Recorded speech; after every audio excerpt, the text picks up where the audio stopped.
Okay, good evening, everyone. It's 7 o'clock, and I'm calling the council meeting to order. This is the March 1st City Council meeting. May I have a roll call, please? Yes, ma'am. Councilwoman Wadsworth, Here. Councilman Sandretto, Here. Councilman Moakler, Here. Councilman Reed, Here. Councilwoman Gordon, Here. all present. Okay, thank you. Good evening. Mr. Sandretto, would you do the honors to lead us in the Pledge of Allegiance?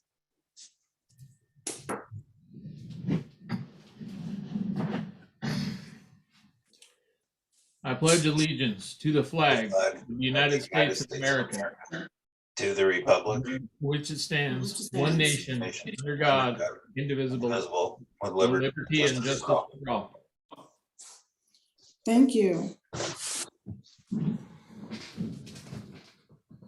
Okay, consent agenda. Consent agenda includes the special meeting minutes of February 14th, the regular meeting minutes of February 15th, and the bills and communications. I would like to remove the bills and communications, or the bills, for discussion. Okay.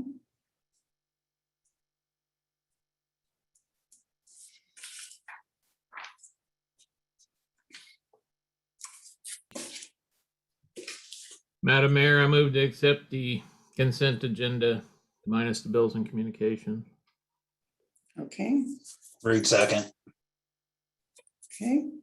All in favor, please signify by saying aye. Moakler, aye. Gordon, aye. Reed, aye. Wadsworth, aye. Sandretto, aye. Okay, motion carries unanimously. Okay, then the bills and communications. On page 1 of 1, the check register, check number 31625 to Gordon, Aylworth, and Tammy. What was that for? That is a garnishment for payroll. Thank you. You're welcome.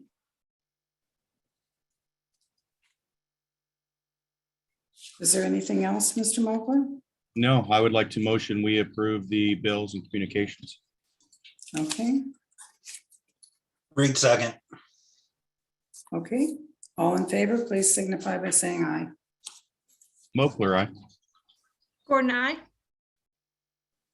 Reed, aye. Wadsworth, aye. Sandretto, aye. Okay, motion carries.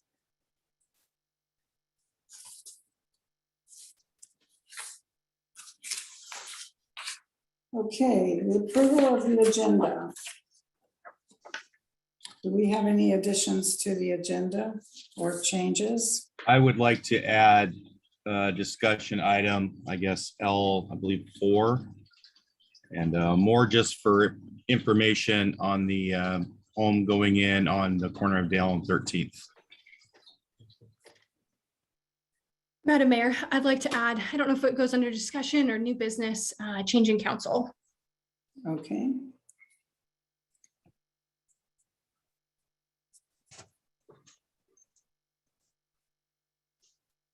Okay, so we'll put that under item L5 then. Okay. I'll accept a motion to approve the agenda. I so motion we approve the agenda. Okay. Do I have a second? I'll second approving the agenda as amended. Okay. All in favor, please signify by saying aye. Moakler, aye. Sandretto, aye. Gordon, aye. Reed, aye. Wadsworth, aye. Okay, motion carries. There are no proclamations or acknowledgements that I know of. Visitor comments for non-agenda items and limited to 3 minutes, please. Has I anyone don't- signed up to speak? No, ma'am. Okay. All right, then we'll move on to regular reports. Staff report, engineering report, Mr. Rainey. Well, good evening, everyone. And evening. I think you see the engineering report in the packets. And just to kind of highlight a few of them, I'm trying to keep it a little bit short because I know we have a long evening. As most of you have probably noticed, we've started the 9th Street sidewalk project.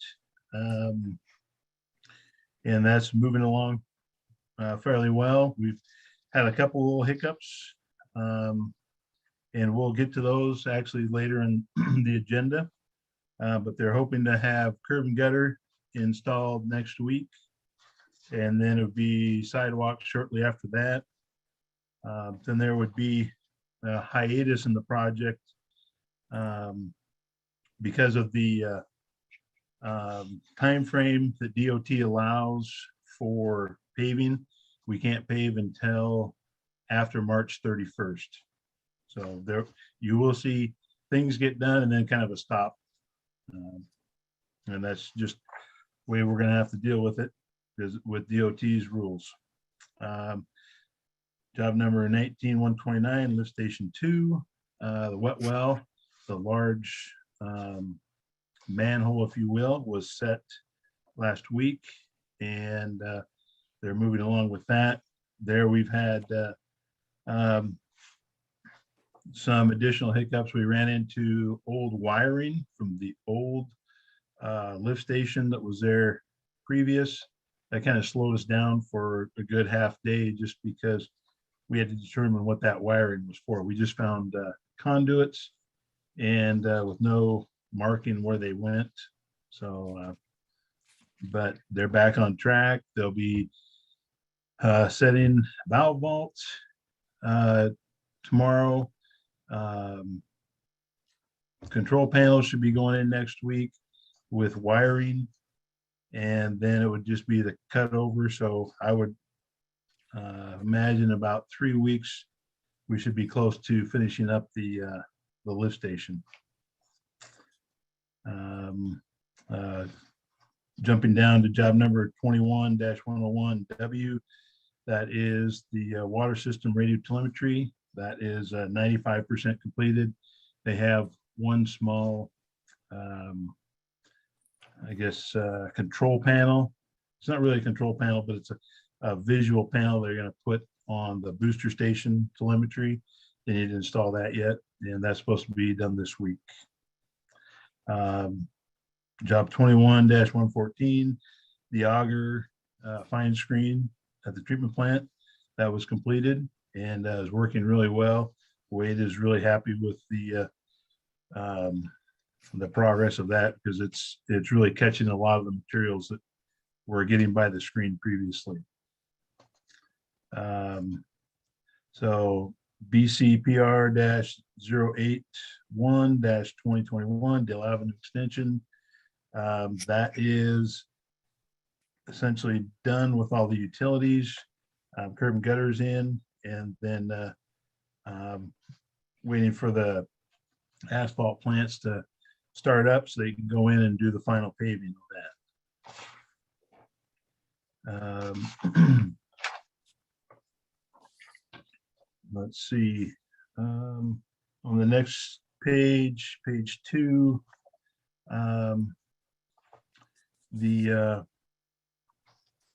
well, I guess got a lot of projects kind of in design, and they're kind of holding on a few things, waiting for either more information and some plan reviews. One thing to note down at the bottom, job number 20-102 Riverfront Park. We're working with the grant writer to apply for the RCO grant for the development of the Riverfront Park. And also the River Access Park or Sportsman's Park. We're going to begin working on that this month and coordinate with DOT for the crosswalk and street lights down there.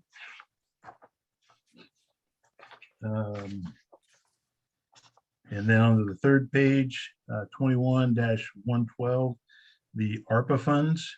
I had met with the county. I don't know if, yes, so met with the county to discuss the exchange of the city's RCCF funds for the county's ARPA funds. I'm starting to feel like Hanford got a lot of acronyms going on here. So they've agreed to exchange approximately $1.5 million. And what they would like to see is grouping the projects together. So so when it goes out to bid for construction, they'd like to see, 5 or 6 jobs versus, 16 to 18 jobs. So we'll try to group projects where we can and put it all out to bid. And that will also make it more attractive for more bidders if we have, some larger jobs that are, $300,000 to $500,000 in price range versus, some that are, $100,000 to $150,000. And I guess with that, those kind of the highlights. If there's any questions on either of the projects, I'd be happy to answer. Are there any questions from council? Okay. Hearing none.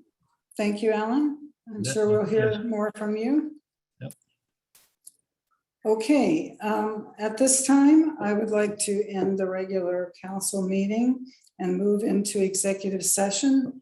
Under RCW 4230 110 1I litigation that the agency reasonably believes may be commenced by or against the agency or governing body for a member acting in an official capacity.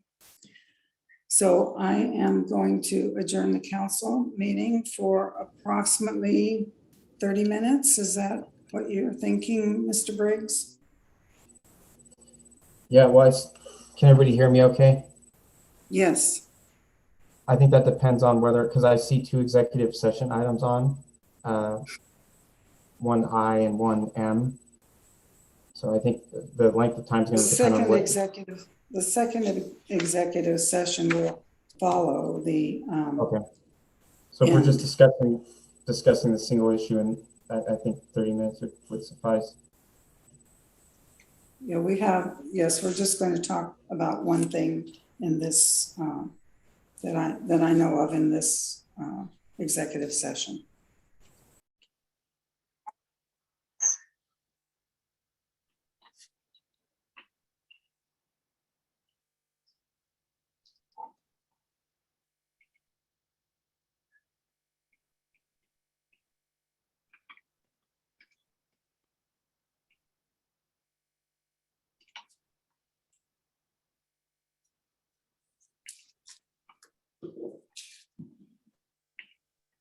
Okay, Madam Mayor, go ahead.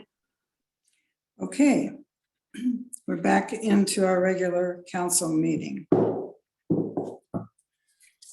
Okay, the next item on the agenda is public hearing, closed record hearing for Vintners Vista. And I'm going to review the procedure. The following procedure is used by the City Council to meet the appearance of fairness.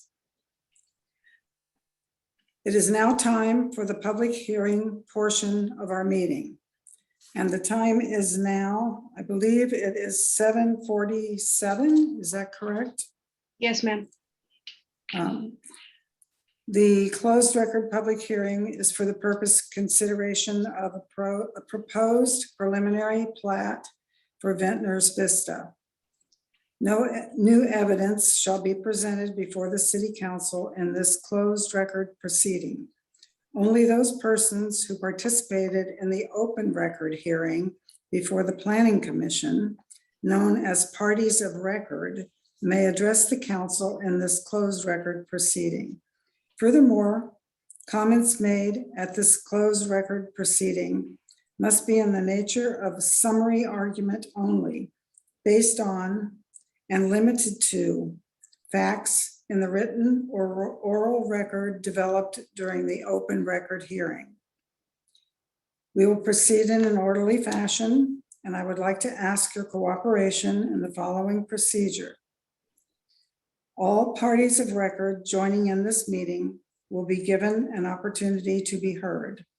When you address the council, begin by stating your name and address and speak slowly and clearly. Before we begin tonight's meeting, I need to remind the audience and the council that Washington state law requires that public meetings and hearings like this one being held this evening not only be fair, but also appear to be fair. Washington state law prohibits members of the city council from communicating with members of the public concerning the subject of a public hearing outside of the public hearing meeting.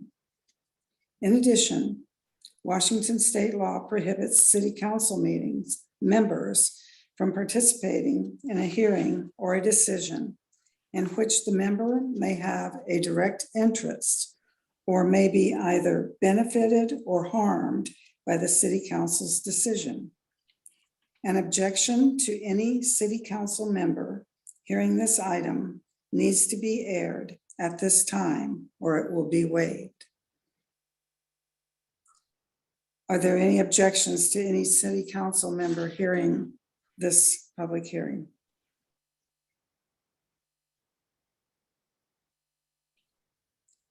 Hearing none. Let us take a minute to consider as to the matters that are before us in this hearing today. First, whether we had any ex parte communications, whether we have had any ownership interests in the properties, whether we have any business dealings with proponents or opponents of the matters, or whether we have business associates or immediate family who may be either benefited or harmed by a decision in these matters. Are there any council members who have a declaration at this time regarding any of the items on this agenda?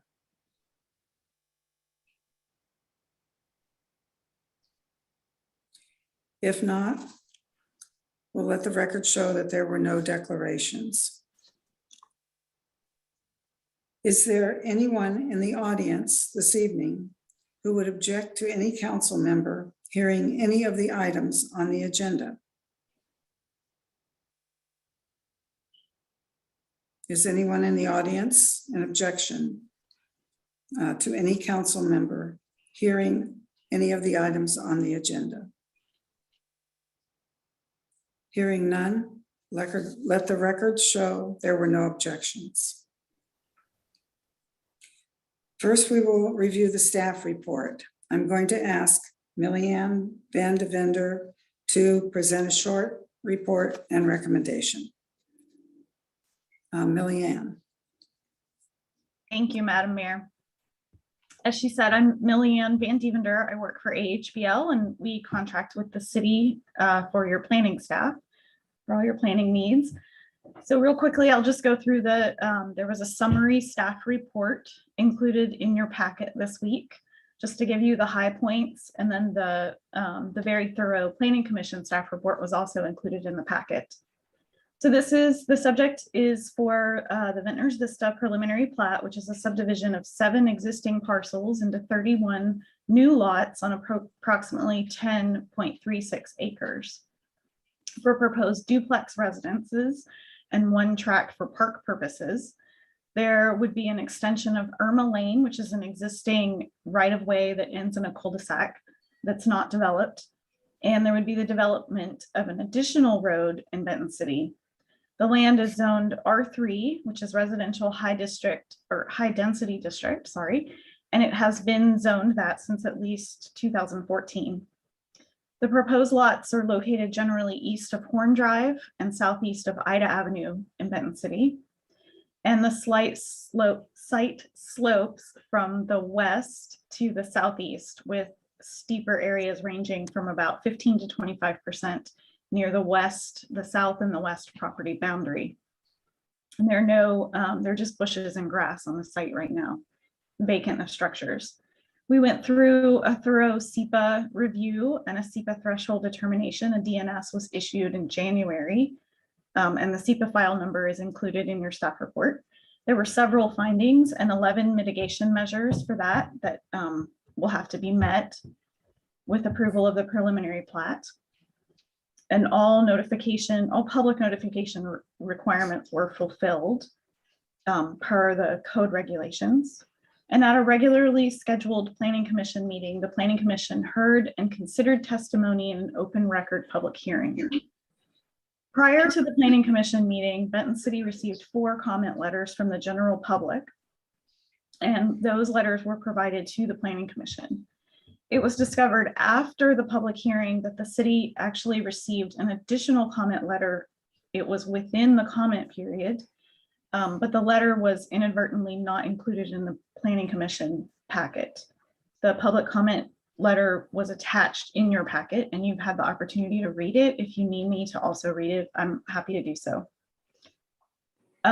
The proposal with the proposed conditions can be considered consistent with the goals and policies of the Benton City Comprehensive Plan, as well as the regulations in Title 17 of your code, which is the subdivision section, Title 18 for critical areas, because there are critical areas on site, and Title 20 zoning. It's compliant with all of those, as we analyzed and provided that analysis for you in the various staff reports.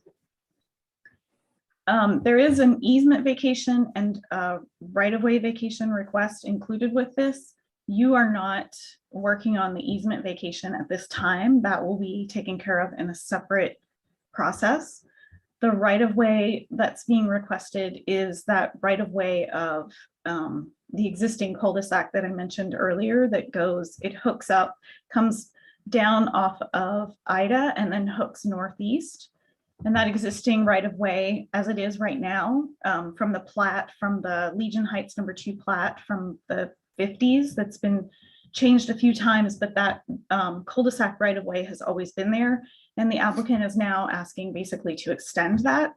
And by extending it, they are trying to, or they will be eliminating just a piece of the curve of the cul-de-sac. It's basically being stretched out. And that right-of-way vacation request is part of the decision with the preliminary plat, that part of it. So the recommendation from staff is that the planning commission voted to adopt the findings that were in the staff report and the suggested conditions contained in the staff report. And they voted to forward a positive recommendation to the city council for preliminary approval of Ventnor's Vista preliminary plat application, with the exception of the suggested conditions number 9 regarding the block wall, condition number 11 regarding the sidewalk, curb and gutter, and condition number 15 regarding the sewer connection stubs. So staff suggests that the council approve the resolution that shows the suggested condition number 9 has been removed and conditions number 11 and 15 have been revised. And there's a suggested motion in your staff summary report if you need it. There were a couple of clarifications. So based on the record, staff suggests removing condition number 9, which said, in order to ameliorate the transition between different residential uses, provide a 6-foot tall masonry wall along the southernmost boundary of the plat from the edge of the city sewer easement on proposed lot 7 at the west end to the city park tract at the east end. Also provide a 6-foot tall masonry wall along the western edge of proposed lot 23 outside of the easements. Finally, provide a 6-foot tall masonry wall along the block of several proposed lots. And all masonry walls should be consistent color and material type and shall be installed prior to final plat approval. There was testimony from the applicant and discussion amongst the planning commission And taking all of that into consideration, and because there isn't actually a code section that requires a block wall in these situations, staff is suggesting that that condition be removed.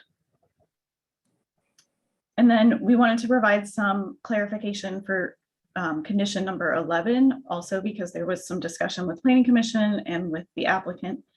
And so you can read through the clarification. Basically, what it says is that there are code sections that say that sidewalks are required to be provided at the time of a construction permit. There also is a code section that says all public right-of-ways must be improved to minimum street requirements prior to final plat approval, and required improvements may be greater than the minimum requirements. So as staff, we are suggesting that there are 3 lots that have frontages both on an internal road and along Ida Avenue. And rather than wait for construction of each of those individual lots to provide sidewalks on both sides, we've provided a condition that says the developer needs to go ahead and provide the sidewalks, curb and gutter on the Ida Avenue side of those 3 lots, so that there will be a continuous sidewalk, at least behind those 3 lots, which is a pretty significant piece of the development. And then there was some clarification for suggested condition number 15. And it was, again, because of discussion at the Planning Commission and what was in the record. So now we're suggesting that some clarification be added to the condition so that it now reads: the water line serving North A Court shall be looped to 11th Street from the cul-de-sac if an easement can be obtained for that purpose, or the water line shall be looped from North A Court to the eastern boundary of the development, and a 10-foot wide utility easement shall be dedicated, subject to the city engineer's approval. And then it goes further. The rest of it is the same condition that what it was that we took to the Planning Commission. And that is just to try to clarify that the water line needs to continue so that it can connect to future development. So I will, at this point, turn it back to Madam Mayor, unless there are any questions for me. Are there any questions for Millyanne from the council?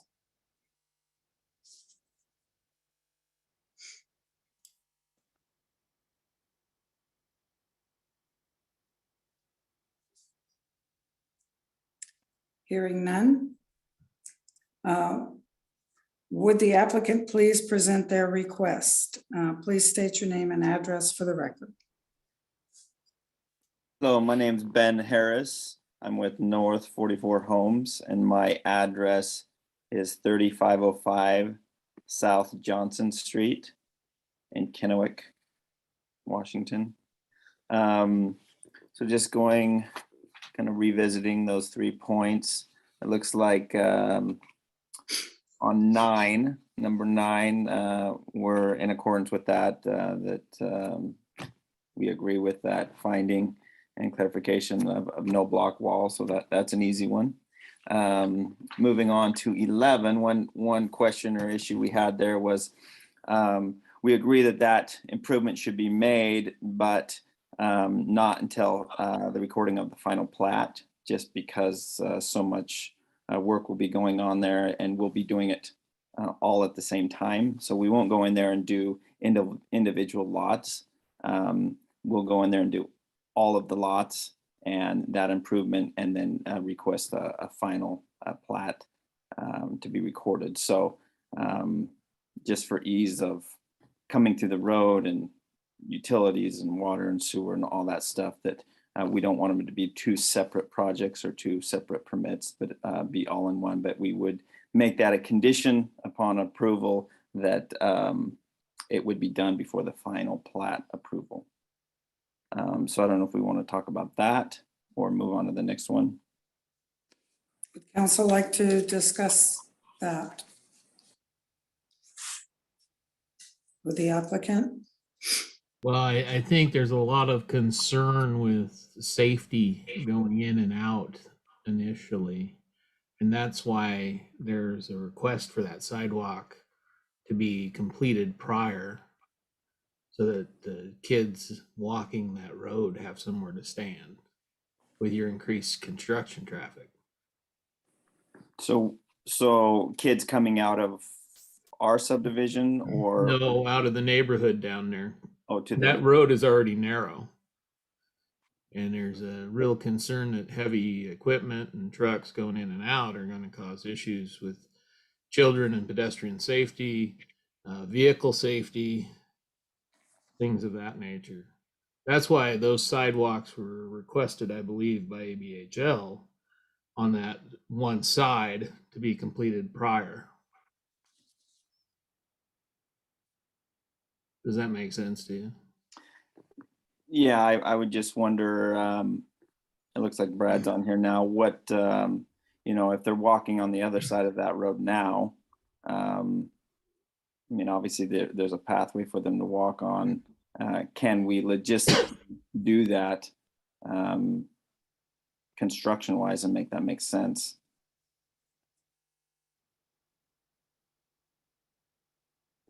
Brad, looks like you've got your hand up there.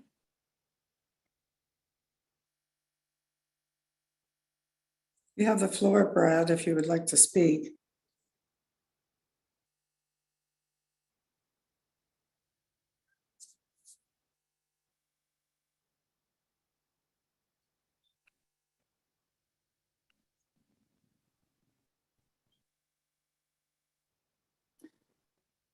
Well, I mean, and that, I guess that's our problem is where we'll have utilities going through there, construction going through there, as two separate projects. It really throws a wrench in what we're trying to do there. But obviously before the subdivision would be recorded finally, we wouldn't, we wouldn't have any homes or any vertical construction going on there. Mary Ann has something for this, I think. Madam Mayor, may I speak? Yes, you may. So when I read number 11, we're saying lots 1, 2, and 31 must be improved with sidewalk, curb, and gutter constructed along the Ida Avenue frontage prior to final plat approval. Are you saying, Ben, that it can't happen until after final plat approval?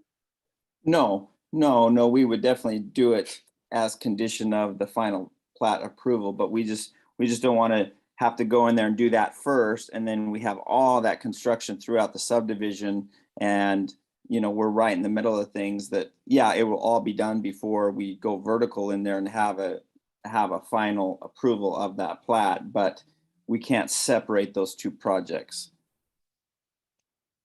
So I don't think that's what we're asking. I think we're asking before final approval to have it done to have the sidewalk, the pieces of sidewalk done all at once, rather than final. having, 20 feet of length of sidewalk here and then a big blank space and then another gap. Okay. Yeah, as long as we can do it all in one, and then obviously it would be done in a condition of the final plat approval, that works for us construction wise. Yep. Perfect. Moving on to the next there. So in 11, it's asking for curb and gutter sidewalk to come down into, off of Ida into Irma. I guess one question we had is that private property owner there that has that single family residence, he wasn't very keen on that happening on his property. What flexibility do we have there if he just doesn't want curb gutter sidewalk? I mean, we can't really, I mean, what options do we have, I guess?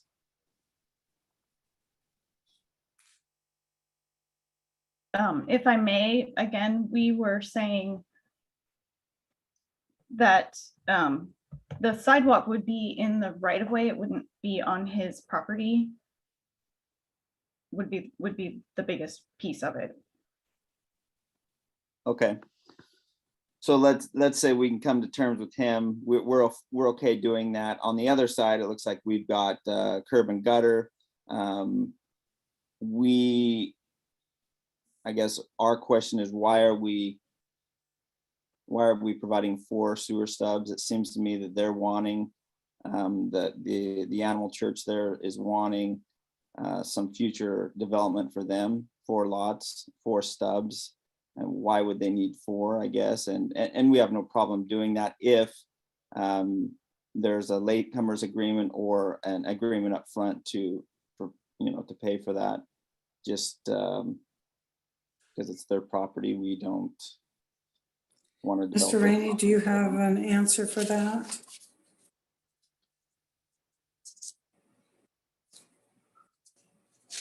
Yes, the intent there was to have the services put in before, the paving was done. So at some point they don't come back and try to cut the pavement. So yeah, latecomers agreement would be just fine on that. Perfect. Okay. And as far as looping the water and finding a solution for that with the engineering, no problems there. Okay. So it's a thumbs up from us on that.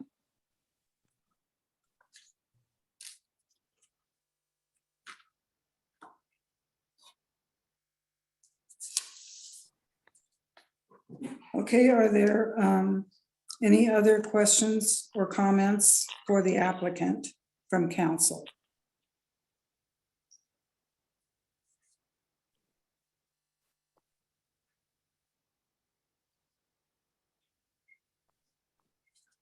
Okay, hearing none. Then now is the time for comments from those wishing to speak who participated in the open record hearing. Please prepare to limit your comments to 3 minutes per speaker per item. And please make sure that you announce your name and address when you come forward. And now the floor is open for summary comments from parties of record.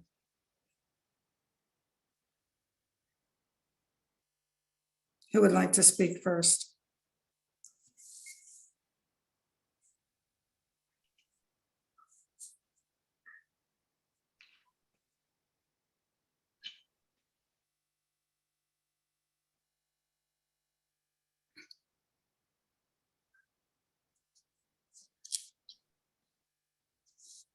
I believe we did have some people here to speak. Is that correct, Rebecca?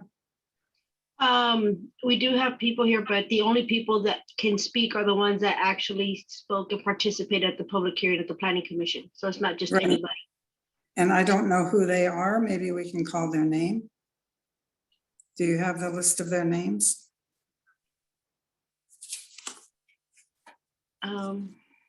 I do not. Millyanne, do you know off the top of your head who they were? Yes, I'm looking through the minutes right now, and Mark Mortimer spoke. Give me a second while I scroll through. B. Ayers, was that Bill Ayers?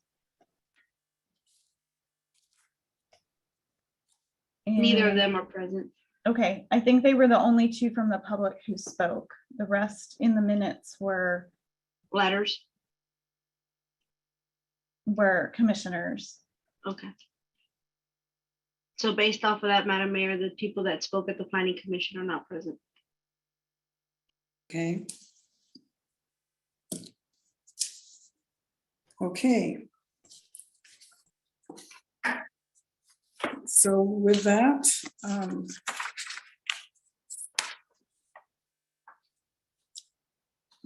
does the staff have any final comments? No further comments. Thank you. Okay, council members, do you have any further questions? If not, then the public comment period on this hearing is now closed at 8:12, I believe, by my watch.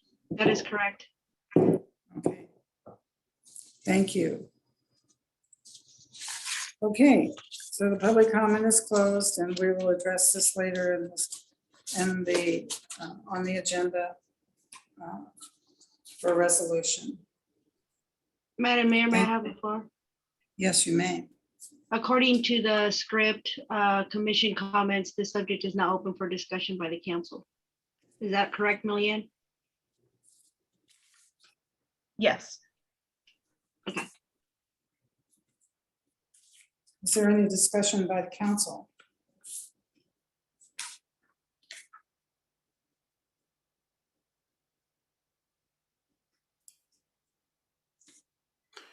The only discussion I have is just the same that I want to make sure that we're providing for access and safety in everything we're doing down there. So that's my comments on it. Okay.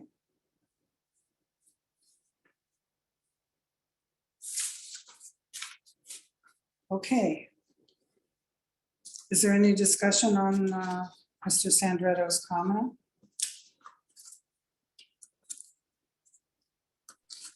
There's no discussion, but I would just like to kind of tap into that about the safety and making sure that we got that all covered and making sure that we're following all the rules that we need to make sure everybody's safe. Okay. Any other council comments? Okay, hearing none, then the public closed record hearing is closed. And the time is now 8:14.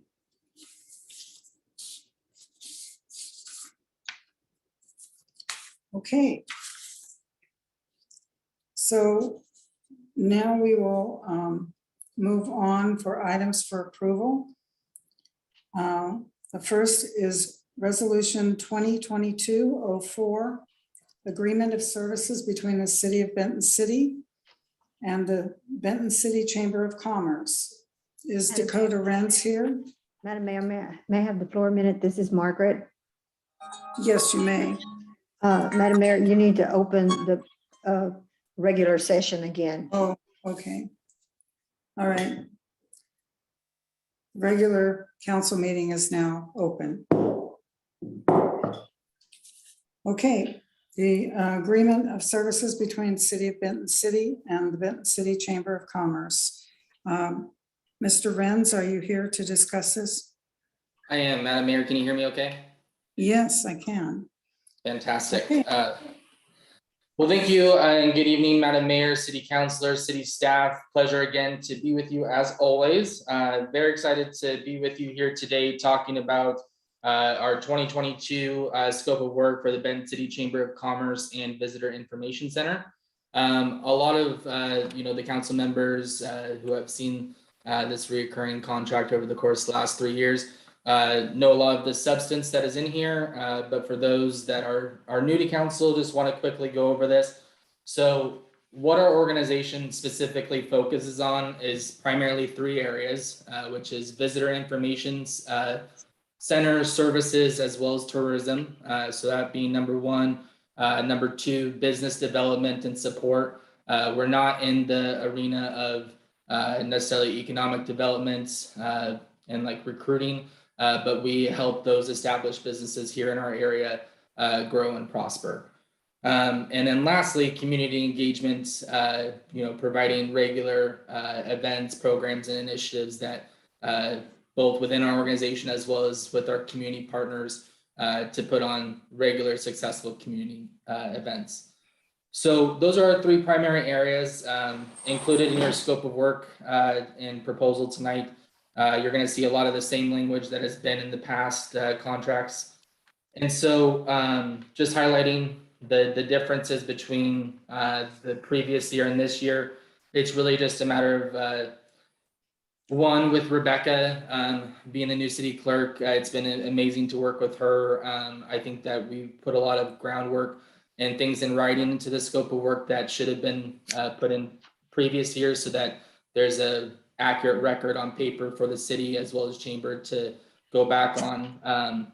You can see a lot of that in item 4, community activities and engagement, where we talk about facility rental fees, the damage deposits, business licensing for when we have a special events permit approved by the city, as well as, you know, how we go about staffing hours for city/clerk approved city staff hours. And so that was a big chunk of this.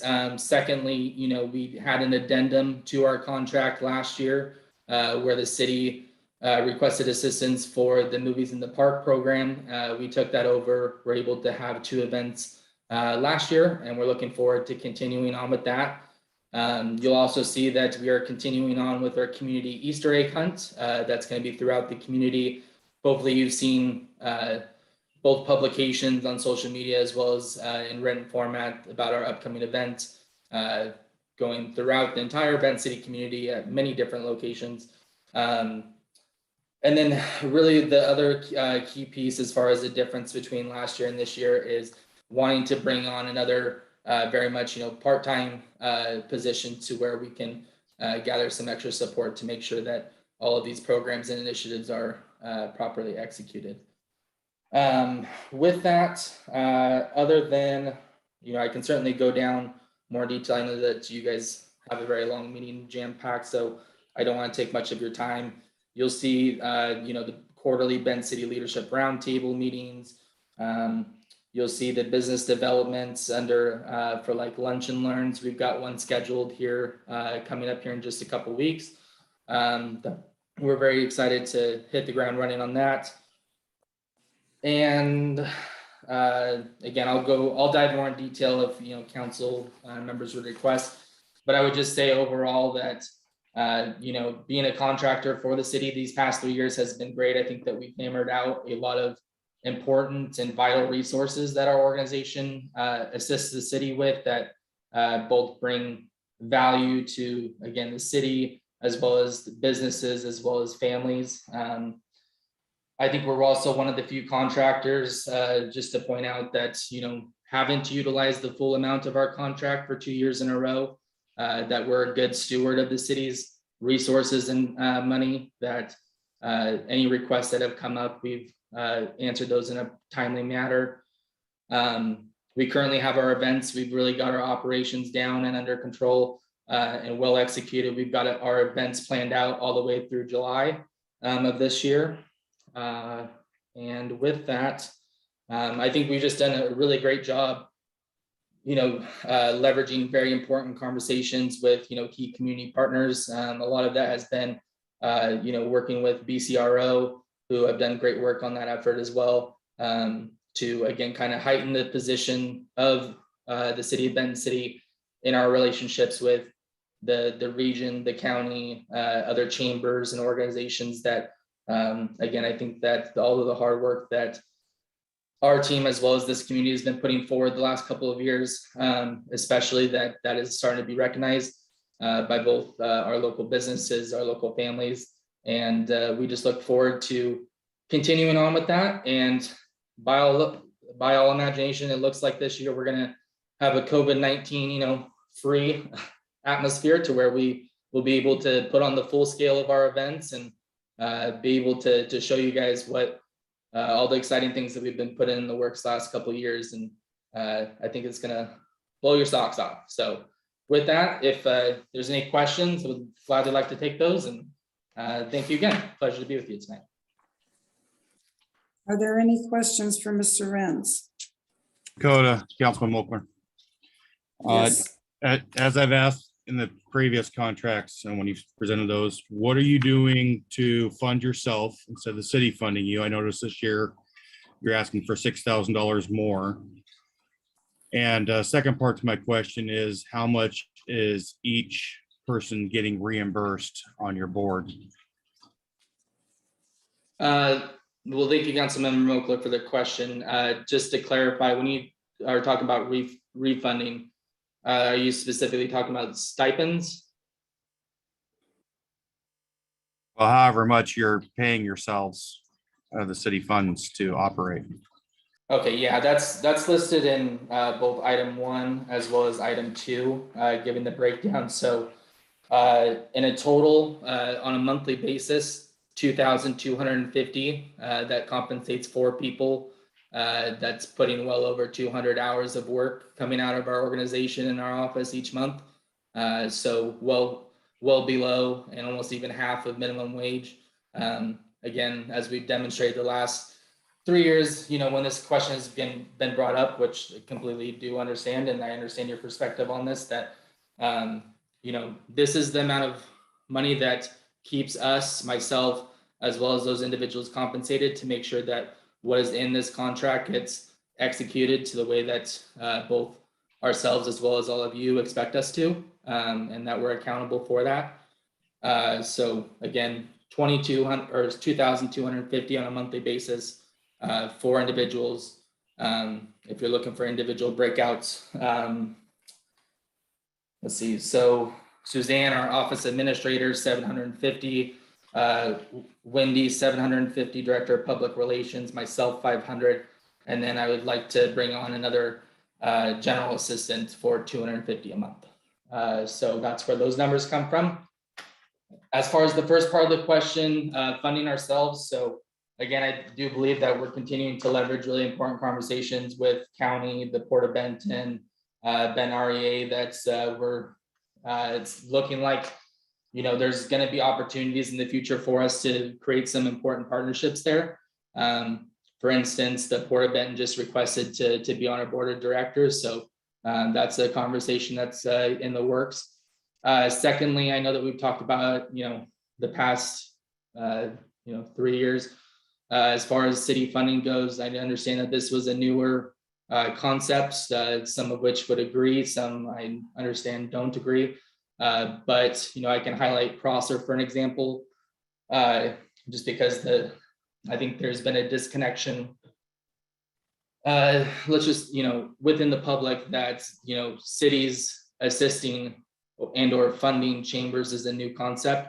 For some cities it is, and for some cities it's not. If we take Prosser, for example, the Prosser not only has a Parks and Recreation department that puts on year-round regular community engagement initiatives, be it Little League, pool, summer program. I have all the links ready to share if you would like, but they do all that themselves, as well as fund the Chamber of Commerce, to which I'm a board of directors on, for both Prosser as well as Historic Downtown Association. The Prosser Chamber of Commerce has a contract that's approved to where they get $62,000 for the year, not to exceed 92, as well as Historic Downtown Prosser, expected at 15, not to exceed 42,000. And then, they have an Economic Development Association, all of which, all those organizations have access to their grant writer. So I do understand that this is a newer concept for the city of Benton City, and that we're very much, been working towards. But I think that we've continued to prove why this has been of value, and for 46,000, which is lower than the least paid city paid staff member. I think in that being not just our staffing, but as well as our events and program budget, that we've demonstrated we're a good steward of the city's resources, and that we're providing a city service that's vital to many stakeholders. Madam Mayor, may I have the floor? Yes, you may. So I've got 2 questions. One is for Rebecca, and possibly the mayor.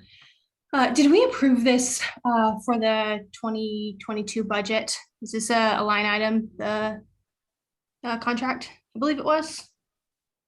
In the budget, yes, it's in there. However, in the budget, we had the annual contract for 39,500, and then we had movies in the park separate because we didn't know if they were going to take it on or not, if it was going to actually be ours.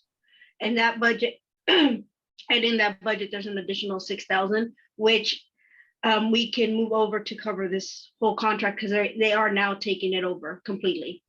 Got it. Okay, and remind me, that was approved by council, right? Yes, Without ma'am. questions? Okay, Yes. I just wanted to be Yes. sure.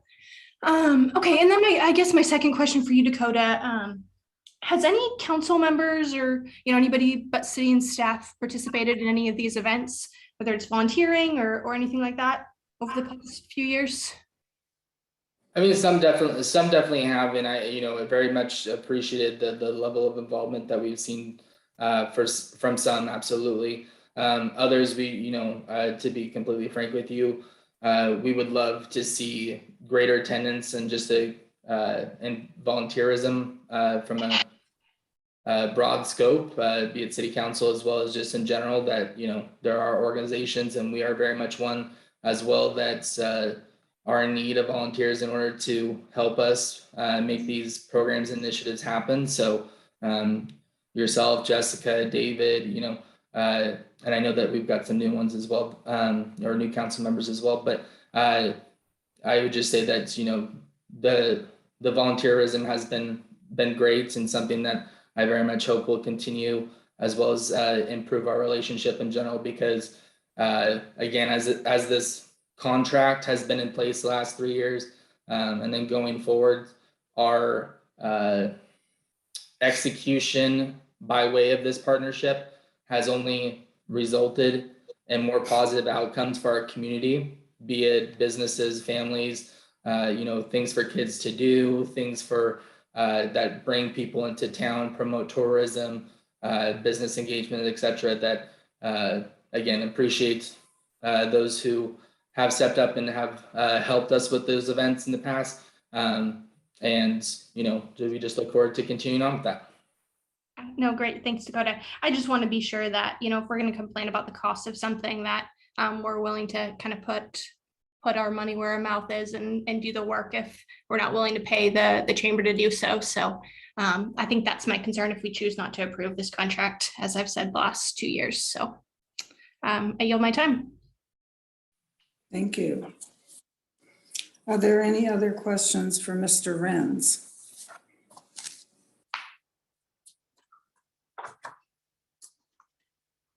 Okay, hearing none, I would entertain a motion to approve this contract.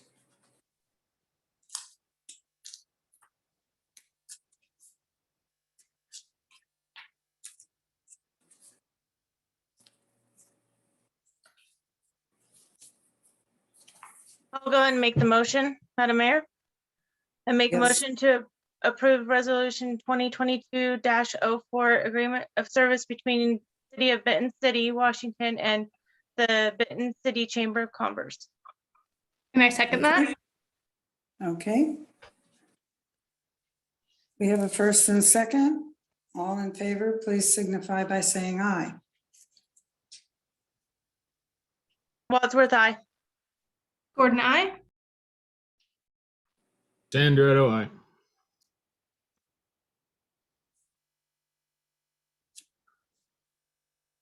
Reed, aye.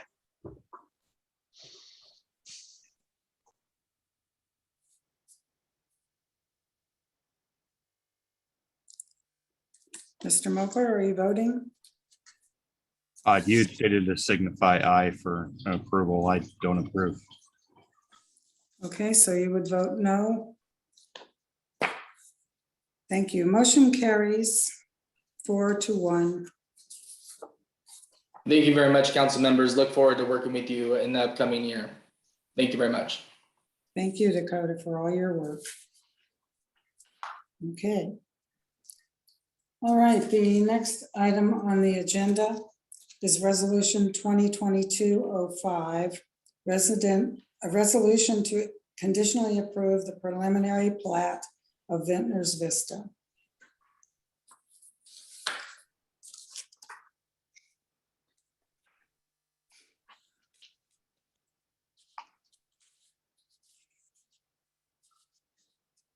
Madam Mayor, I move to approve resolution 2022-05, granting preliminary approval to Ventnors Vista preliminary plat, adopting the findings of fact and the conditions of approval as recommended by the Planning Commission and staff.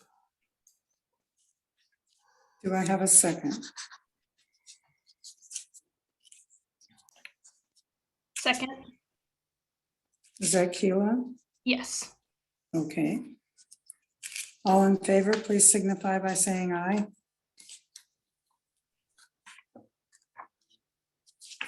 Mochler, aye. Andretto, aye. Reed, I. Wadsworth, aye. Gordon, I. Okay, motion carries.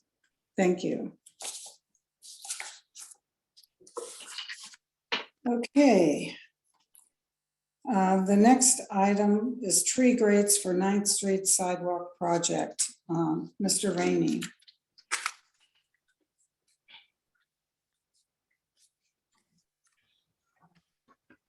All right, well, let's see. So before you have a letter regarding the tree grates and just a quick summary of that. During design, we called Olympic Foundry in Portland, and they said they still had the pattern on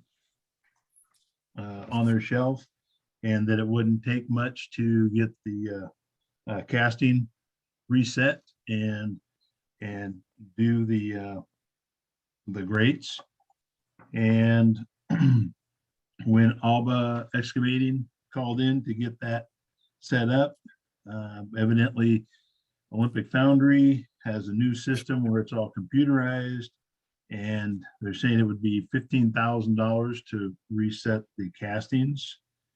And then each grate and frame would be essentially $4,200 after that. And so for this project, it would cost essentially $23,000 to get 2 tree frame and grates cast, and then any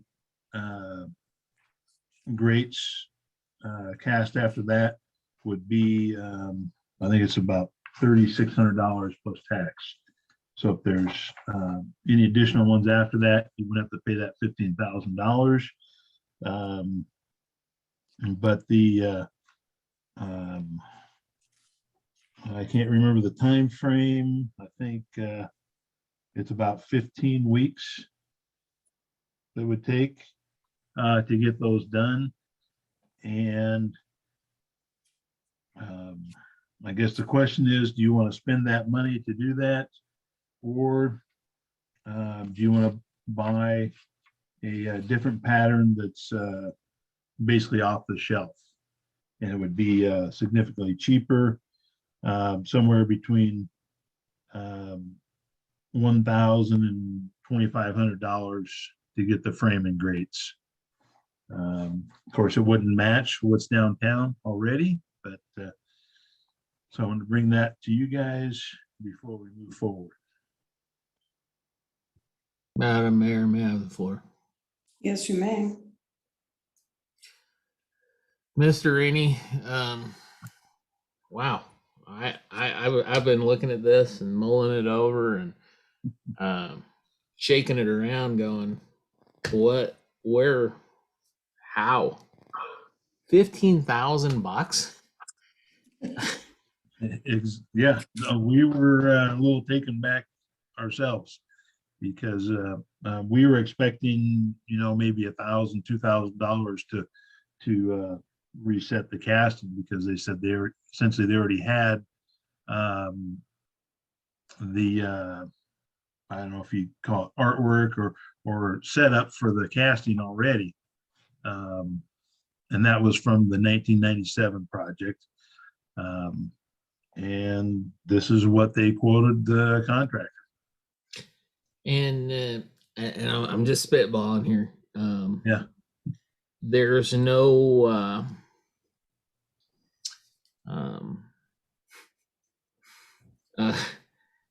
spare ones. We didn't have any spare ones anywhere.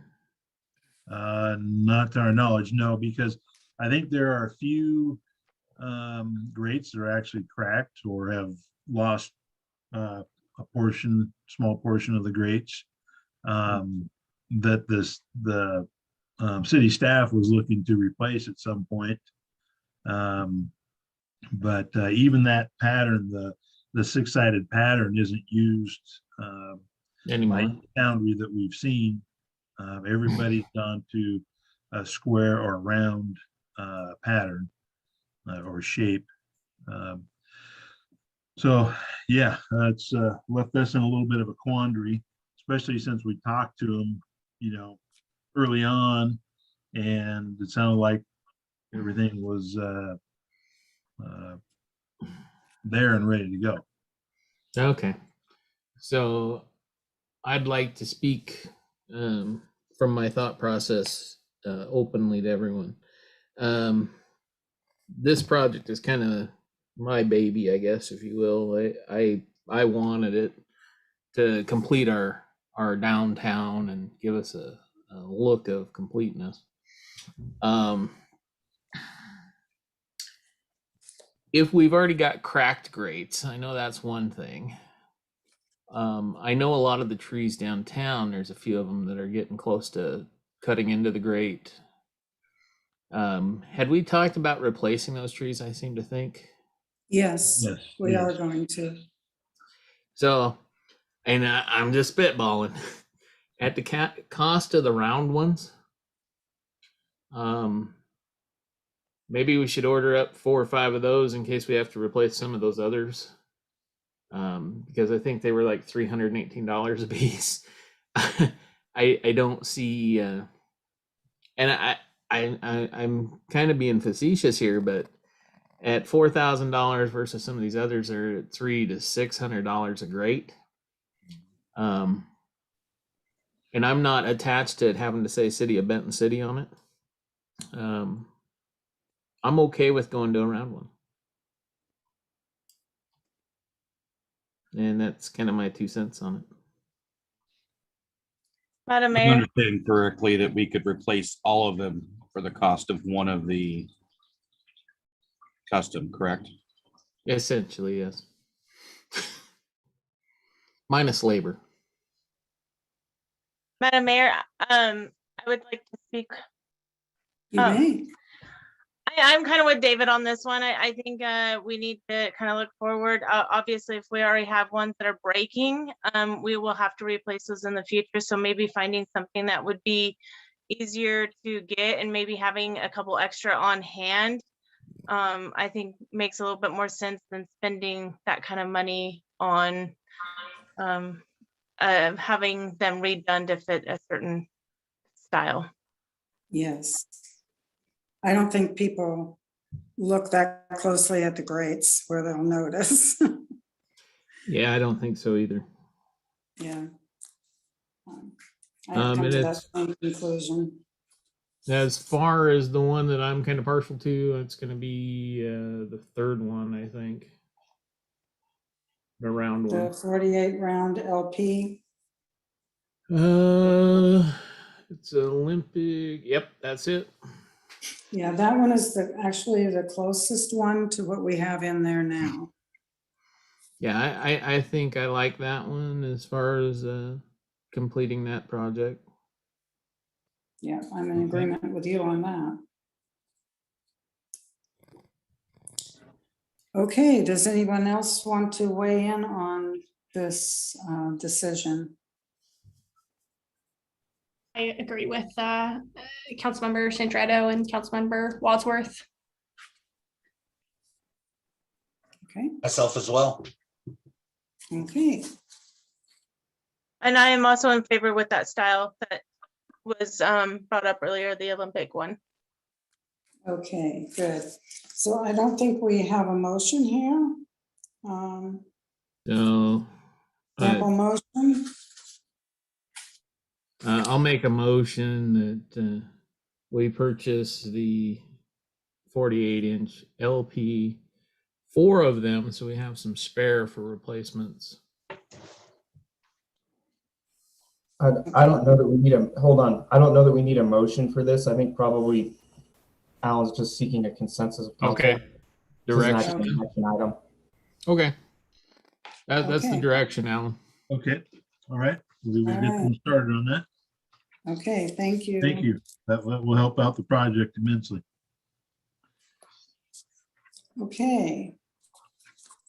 Moving on to item K4, purchase of utility locator. And I believe Jose is going to talk to you about that.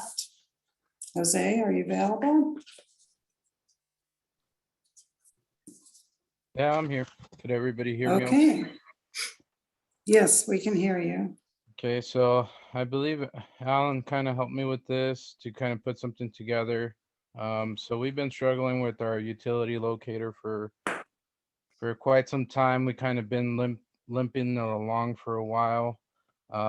We've had to rewire some stuff and try to get it going, but it's pretty much a done deal. So I've gotten one bid out of the 3 that I've called in for, and let me see. I believe, was that added in here?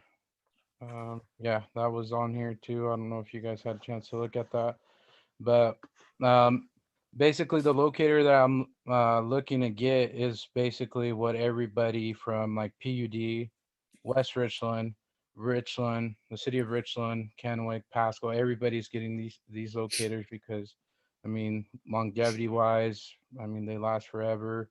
They have good warranties to back them up, and so yeah, I don't know if council has any other questions to add. Madam Mayor, may I have the floor? Yes, you may. I just have one question. What you are using right now, how old is the piece of equipment that you are currently using? I want to say that it's probably about 12 to 15 years old. Perfect, thank you.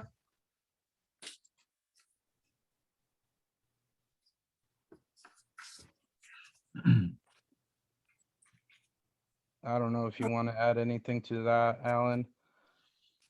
Well, I just would like to reiterate, it is an essential piece of equipment for the city to be locating all the utilities. And we have several projects right now that we need to have some utilities located. So I think the quicker that the maintenance crew gets something, the better. Yeah, so on average, just for council, on average, we receive probably, anywhere from, I would say, 2 to maybe up to 10 locates a day. And that's just locating, underground utilities as far as like water and sewer. And so it's been a struggle, that's for sure.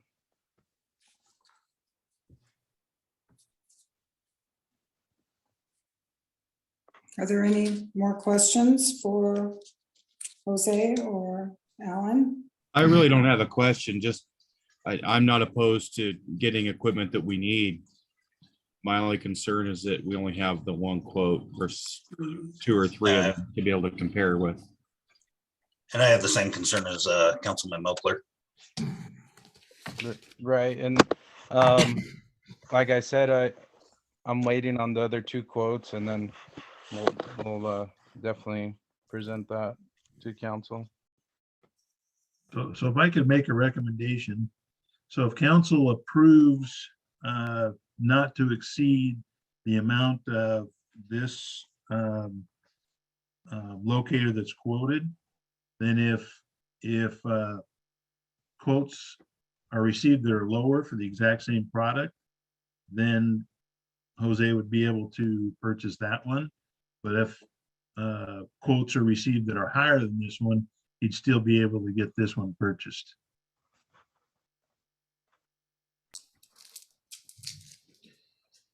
Because, quite frankly, it's pretty imperative that they have them, because if he can't locate anything and the contractor hits it, then the city's, it's on the city's dime to repair it if they can't locate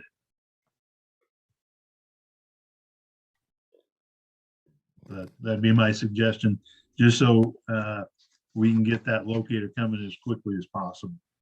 Yes, in fact, the recommended motion does not specify the contractor. It only asks for the amount.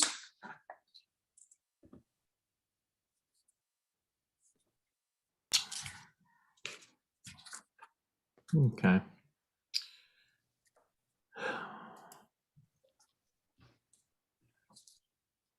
Madam Mayor, I make a motion to allow Public Works to purchase a new utility locator in an amount not to exceed more than $8,895.43 after obtaining at least one or both of the additional quotes. Second. All in favor? Reed, aye. Gordon, I. Smoker, aye. Sandra, do I? Wadsworth, Okay, aye. thank you. Motion carries. Thanks, guys. Thank you. Okay, last item is the BIOS software upgrade. Rebecca. Thank you, Madam Mayor. Council members, Madam Mayor, I understand that this project of updating our financial payroll utility software has been in the works since before I got here. I understand that we are currently using BIOS on a server base right now. And prior to me getting here, we were looking at upgrading to a cloud version in case our server, because being that our server is, my understanding, quite old, if it goes kaput, we're out of luck. So I reached out to BIOS and asked them for a quote of how much it would be to update our software. Our software would be our payroll software, our utility software, our permitting software, our financial, and our cash receipting software. They're all different modules of the same software. That's the reason why it's priced out individually. And with this, we will be updating our licenses because currently the only people who have access to it are myself, the two people in the front, Diana, and Jenny, our code enforcement. With this upgrade and the payroll upgrade, it will actually allow our employees to do their timesheets digital. They will be able to log into the software and put their timesheets in instead of doing double the work with their data, with their efficiency logs that we have to do for the audit and do their timesheets on a separate thing. This will actually allow it to just be one entry and not have to do double entry with this upgrade. Currently, they are quoting us $22,325. It is budgeted because, like I mentioned, it was something that was being worked on prior to me getting here. So it was put in the budget to upgrade it. What the $22,325 consists of is the annual price of our cash receipting subscription, which is a module, our enterprise subscription, which we will be adding licenses to give access to everybody who's an employee to log in and do their timesheets. So we are needing to up the number of licenses that we have. Our financial essential subscription, and actually that one now has a budgeting tool, which will help with budgets. Our payroll plus, which will be that new time, which will be our advanced payroll, which will include the module of timesheets, permitting essentials, and our utility essentials. One of the things that I've noticed working with BIOS, I've worked with BIOS in the past before when I used to work for the city of Othello, things are changing. What I used to know is no longer there because it's been upgraded. So it's more efficient with reports. It's going to be more efficient with budgeting. It's going to be more efficient with payroll. So, and then it'll include training if we need any training as well. So that is the total of $22,325 that it will cost to upgrade our software.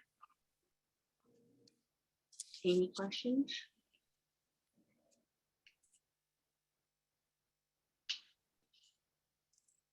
Madam Mayor, may I have the floor? Yes, you may. Well, again, it seems like we're being ransomed out here. But my big question is, if we migrate to the cloud, what's the process for getting our data back? And how does that go about? Honestly, Mr. Sandero, I haven't gotten that much into it with what's the difference. I do know it'll be in the cloud. It'll be more accessible to where if we need something, they can send it to us. Whereas with like currently right now, every time we have to add somebody, we have to figure out an IT person because I'm not IT. And I'm not able to add computers or move things around. And with the cloud-based, my understanding is that they can do it remotely, putting it on any computer and give access to the information just via the cloud instead of having to log into our server, log into the computer, connect the two together, and all that kind of stuff is how they explained it to me. Right. But if at some point in the future we decide to move softwares or we decide to go back to an on-site server, what's our capability to get that data back? Are they holding it proprietary? Do we know what that contract reads like? That's Okay, what I can inquire that if you'd like and come back to see I if just want you to make sure that we're covered, that we can Yes. get that back. Yeah, if you would like, before you make the decision, I understand your concern.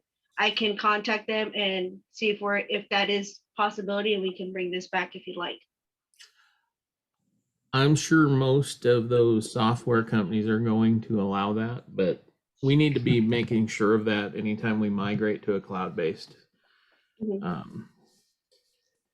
product, because some of them in the past that I know of have locked up that product and not allowed you your own data back. Okay, I understand that. Okay. Just be sure. Madam Mayor, may I make a comment on Mr. Sandero's comment? Yes, you may.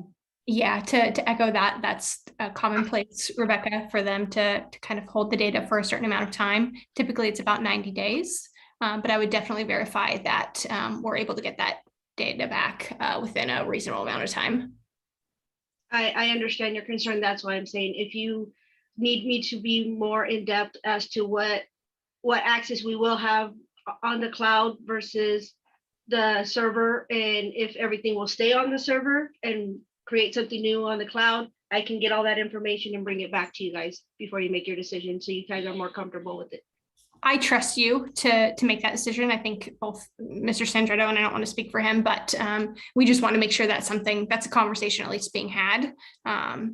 Because often, if you go to a different provider or something, they just get really weird about that data. So I just want to make sure, A, that's on record, and B, that's something that you at least ask them. So I don't think we need to come back to this, but that's just my opinion.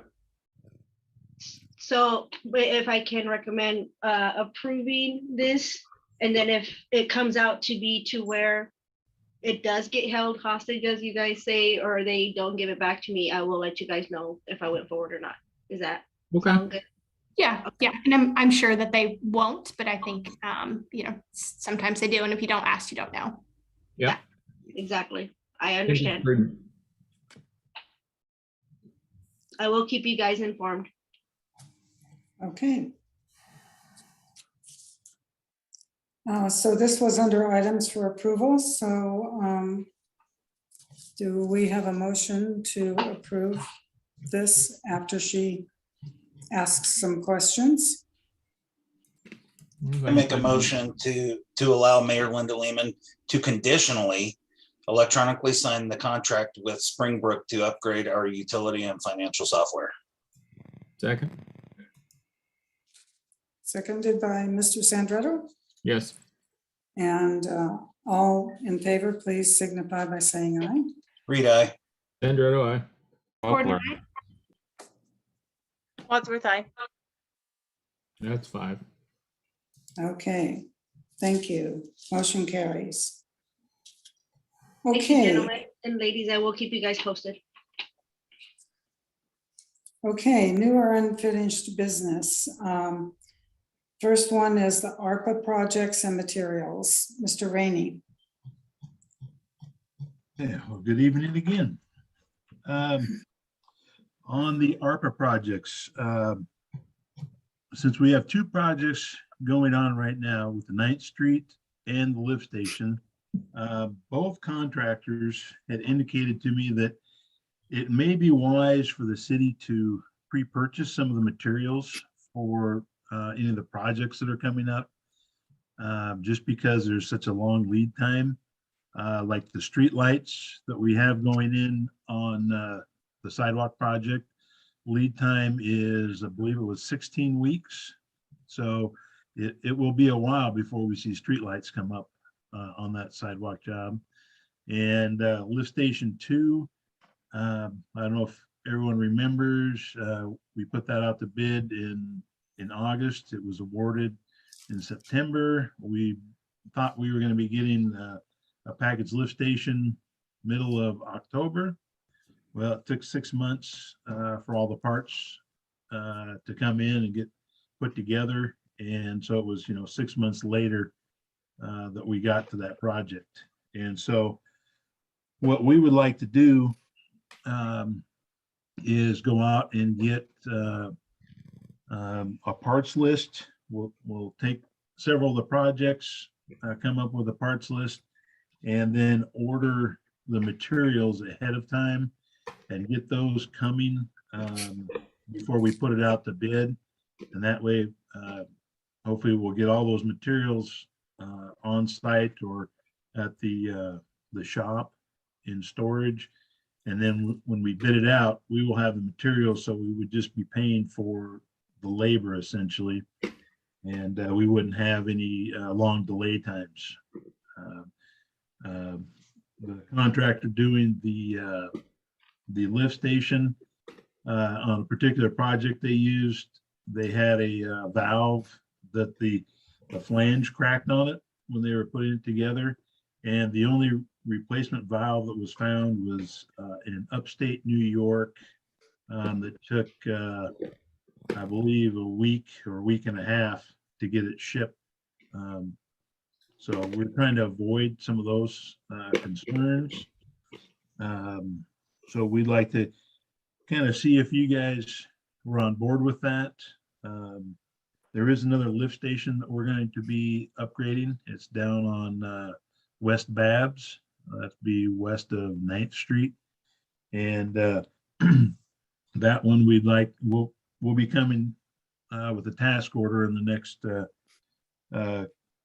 couple council meetings to start that design, because we want to get the design done and then get the lift station ordered, and so they can start the manufacture of that package lift station, and then we can go out to bid hopefully in around August timeframe, and hopefully be installing it between September and October of this year. But we want to try to get a jump on it and not have the delay that we had this last year with lift station 2. So I guess just trying to get a consensus of what you guys think. If you think that's a good idea, and then we'll start putting some pricing together, get quotes from different providers, and then bring that to you guys as a package to purchase materials. So we have them ready for projects. I guess if you guys have any questions, thoughts, comments, that'd be great. Madam Mayor, may I have the floor? Yes, you may. I am actually in favor of this. I know how difficult it's been for contractors to get material, and it has been holding up quite a few projects. So I am definitely in favor of kind of getting ahead of the game versus waiting on certain pieces. So I'm definitely in favor. Thanks. Okay. Anyone else like to speak?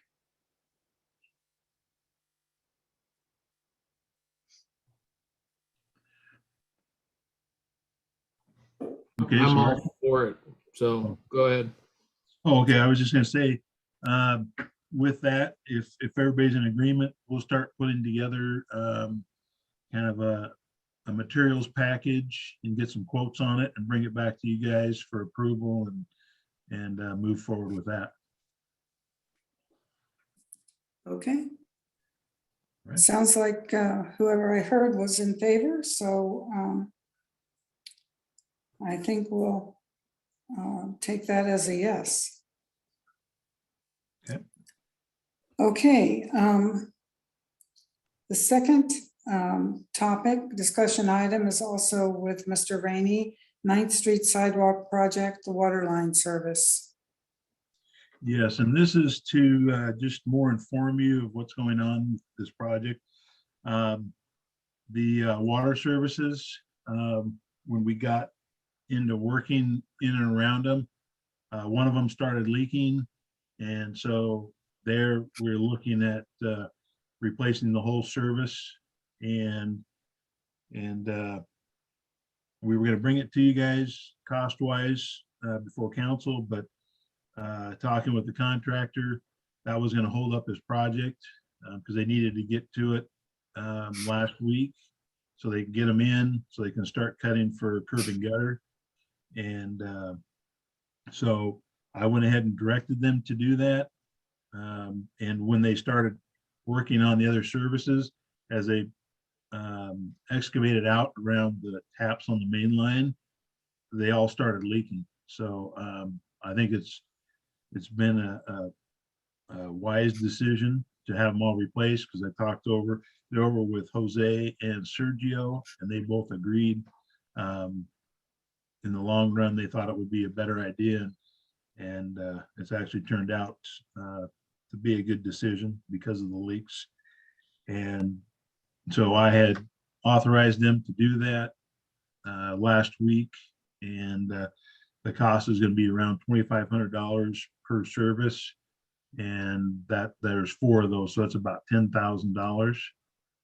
And so with the street budget, we have about an extra $30,000 in the budget to take care of those costs. And if for some reason we have other issues that come up that take up that $30,000, looking at the budget with Rebecca, there is $20,000 in a line item called maintenance by others. There's about $20,000 there. And with the Hope Lane water line that's going to be funded through ARPA, we're actually going to be transferring back $100,000 back into the general water budget. So there's ample money to cover those costs, just so you guys know about it. And yeah, I guess if you guys have any questions or thoughts on that, appreciate that.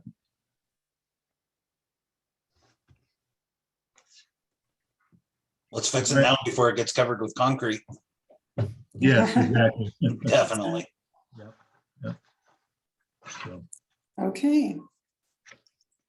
well, thank you again. Okay, thank you, Alan. Yep. Okay, the next item is Dan Decker on 810 9th Street. Mr. Decker, you have the floor. Can everybody hear me okay? Yes. You should. I hope the packets all got delivered to all the council members. You should have about 20 pages there.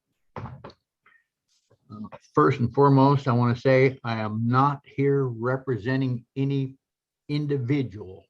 I'm here because of some stuff that I've seen happen here in Benton City and I'm not happy with. And I don't think the council should be happy with it either. Basically, it resides around the issue where city codes are being unfairly administered, specifically chapter 2045, uses, buildings, structures, and lots. So I'd like to know whom is allowing the building permits to be issued. I think we need to look at prior inspection by city code enforcement before permits are issued. And the issues here that I'm going to be talking about are located in commercial zone properties that were rebuilt as residential and the properties that were never inspected prior to permitting.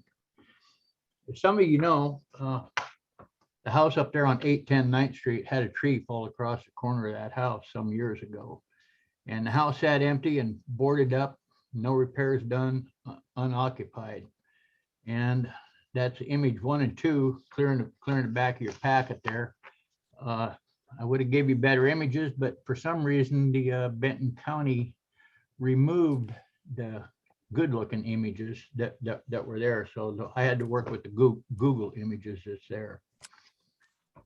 And you can see the house has been sold quite a few times over the years. And while Mr. Alan Deronda owned it before Melanie Weber bought it, it was sitting abandoned as early as June 2019. And that's from the Google Earth images that's on clearing the back.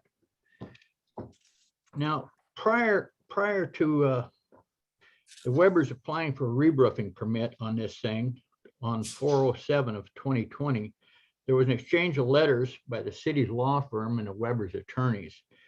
And I've still yet to make any sense of what happened here or why this happened. That's why the time frame breakdown is there. So on March 30th, Weber's attorneys wrote a letter over the denial of a re-roof permit. And that's attached number 1. That's that little Roach and Bishop thing letter. And a week later, there's a handwritten re-roof application submitted to the city. Same day, the city issued the re-roofing permit. And then the next day, the city attorney writes to Weber's a note that permits are required. Honestly, I could not make any sense of what transpired there. And if you look at number 4, yeah, that was from the city attorney there. So, but with respect to this Weber's attorney on this denial of the re-roof permit, I asked the city about this, and there is no, let me see, no, that's attachment number 5. Their attorney wrote a letter to the city and said they want to know how come the re-roof permit was denied. But the letter from the city indicates no letter of denial was ever sent. So what happened? Is there a letter out there someplace when I did the FOI request? Is the city holding on to this someplace? Is it hidden, disappeared? I don't know what's going on. It certainly doesn't make any sense. If you look at them pictures, and even if you haven't seen the pictures, probably 99.9% of everybody in Benton City is well aware that that tree fell on the corner of that house and damaged it pretty bad. So there was, with structural damage, presumably structural damage, there was no inspection on this. And I can't understand why with structural damage. It's just, we got a re-roof permit, and how did this permit fly by? I don't understand it. It doesn't make any sense. But the city granted them the permit. That was Ben 20-0070. So it was gone, and they re-roofed it. Let's see, there was 3 permits issued on that house. One of them was a re-roof for the metal roof. The second permit was for a front porch, just a little small few steps. And the third permit was issued for a siding overlay. And all those were issued by the city, and there's no oversight what transpired, what was rebuilt, what was being rebuilt in the house, anything, nothing. But that house was abandoned for years, which brings us down to 2045.110. And I'll read it. Any lawful use, blah, blah, blah, existing at the time of the enactment of the ordinance may be continued, even though such lawful use, building, structure may not conform with the provisions in 20.02 through 20.67 for the district in which it's located. Meaning, if it's being used as residential, the law was followed, everything, it can go back and still be used as residential after some damage. However, here's where it gets more interesting. In 2045.020, non-conforming uses or structures says, and I highlight that in black, except when required to do so by law, shall not be enlarged, extended, reconstructed, or structurally altered unless the use thereof is changed to a use permitted in the district for which building or structure is located. Except, however, such enlargement, extension, or reconstruction is made necessary due to accidental destruction or damage, and replacement or repair which can be completed within 1 year, as evidenced by an occupancy permit from the date of damage or destruction.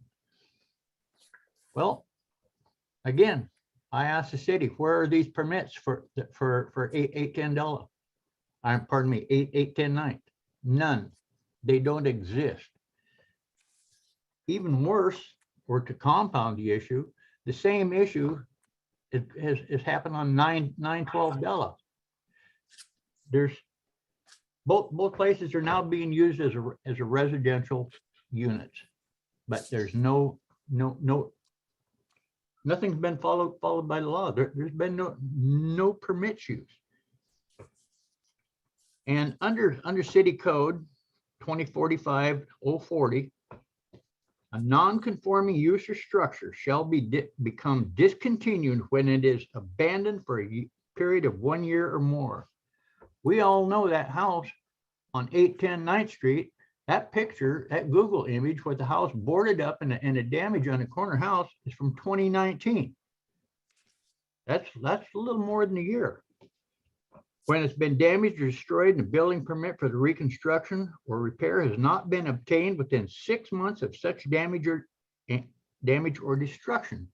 And again, no permit.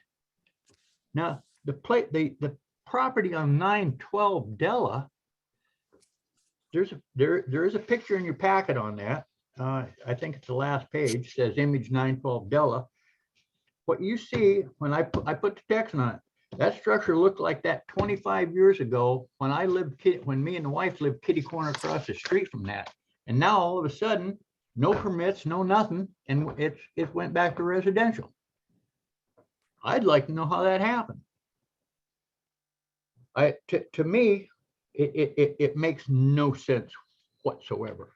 And I can't understand how the city law firm and the city administrator allowed this to happen.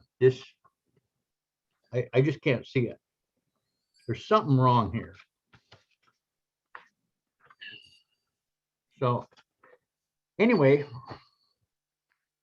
with respect to what's transpired just between those two units, it carries over to a neighboring property.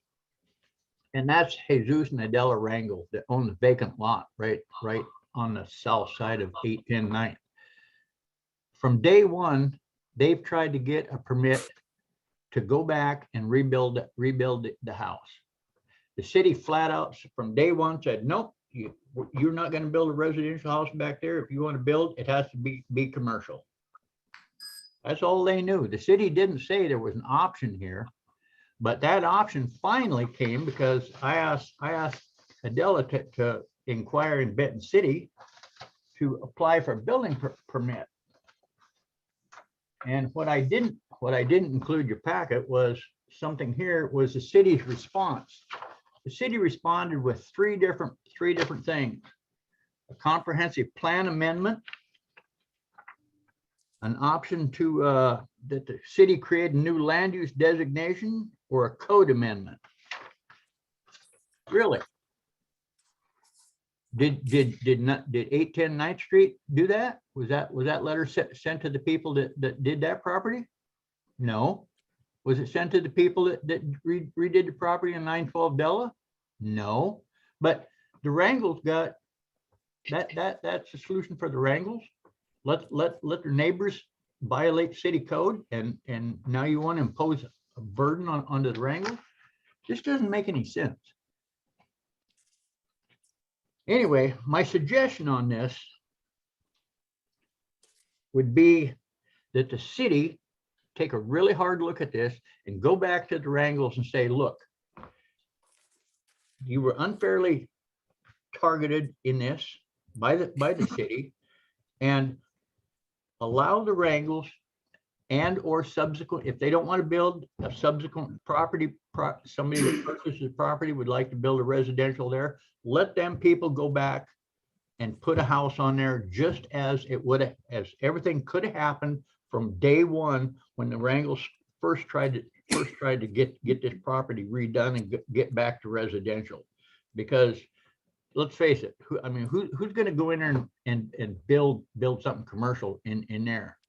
And we can't go back to the people on 810 9th Street and say, hey, sorry, your house was built illegally or reconstructed illegal, so we're going to throw you out and you need to have a residence, or you need to have a business here. That's not fair.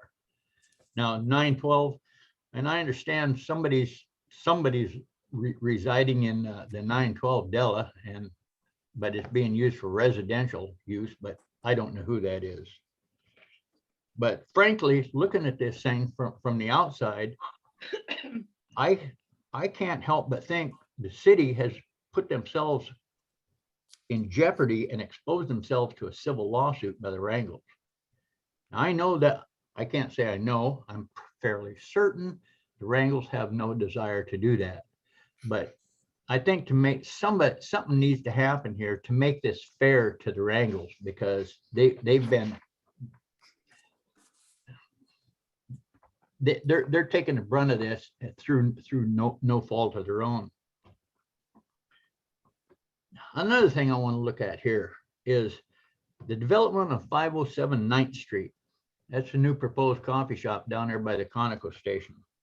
The permit, commercial building permit application, it says remodel, addition of ADA bathroom, counter. A permit to remodel an ADA compliant bathroom, nothing more. So tell me, how does one obtain a permit that merely states remodel get approved? Remodel to what extent? Plumbing, structural, insulation? Where does remodel start? Where does it stop? Well, we know it's not siding because they already applied for a permit and were granted a permit to reside that building. And that permit is reside the structure. When that started, I happened to drive by and the north side of that building was wide open. And I just stopped by to see what was going on. I looked inside. They had a probably 30 foot wide hole in the side of that building there. And I looked inside. I didn't go inside, but on the west end of the building, you could see the dirt. There was no subfloor there. You could see the ground. From about the center of the building looking towards the east, when I looked up, somebody had sawed the bottom cord of the trusses off and scabbed some shorter pieces about 3-4 feet higher. Anybody that understands construction or knows construction knows you can't do that. There goes the structural integrity of the truss. That's you cannot do it. And to what extent them trusses are gone, I don't know. I really didn't pay attention how far it went, but I know there was at least three of them trusses where the bottom cord was cut off. So I don't know. Did the contractor get some engineered drawings and rectify it? I don't know. I'm not seeing any permits for it, at least when I did my FOI request.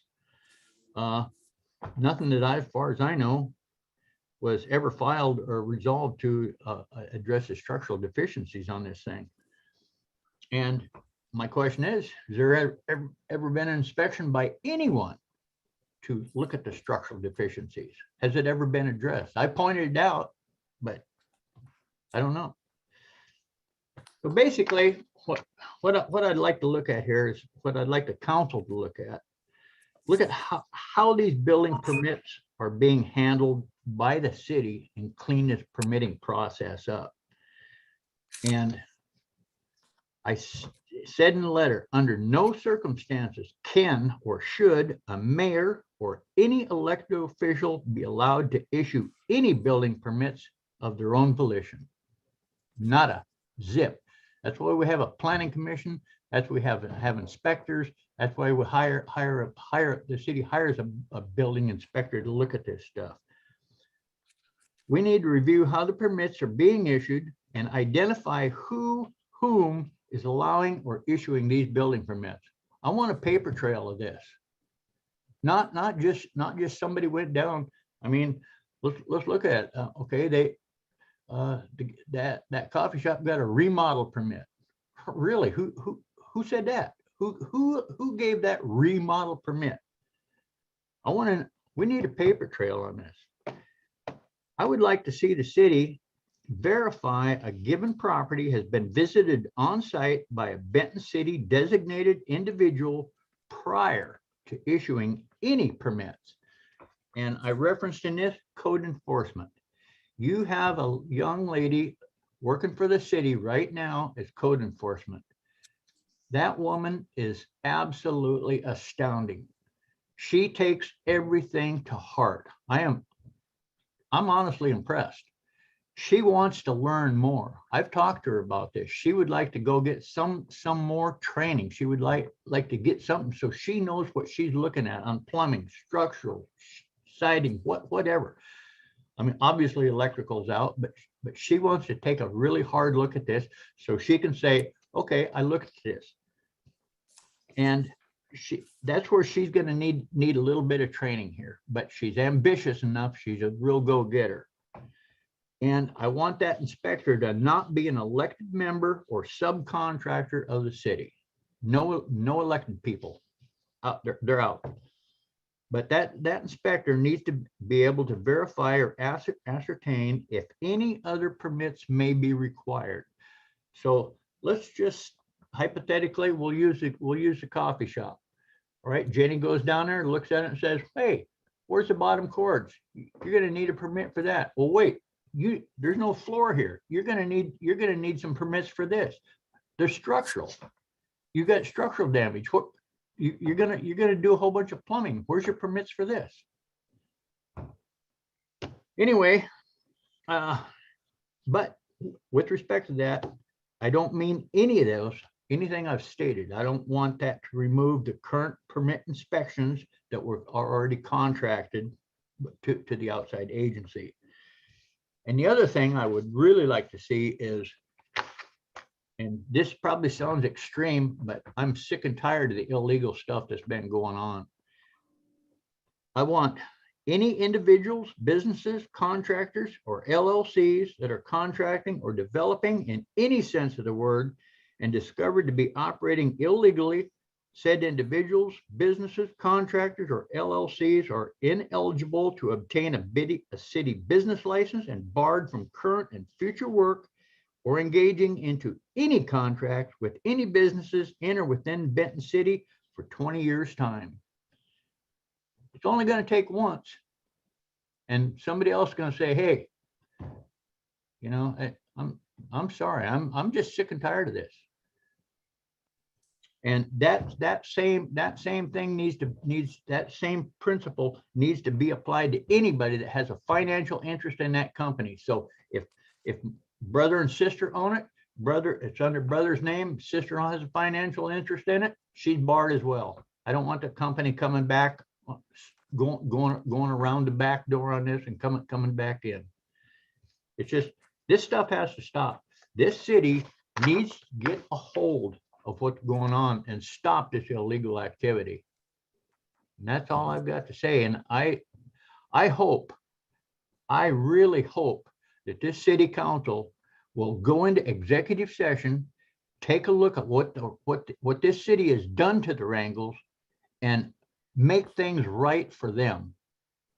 You know, I've heard it said, well, if we do it for these people, you know, we're going to run into conflicts of law.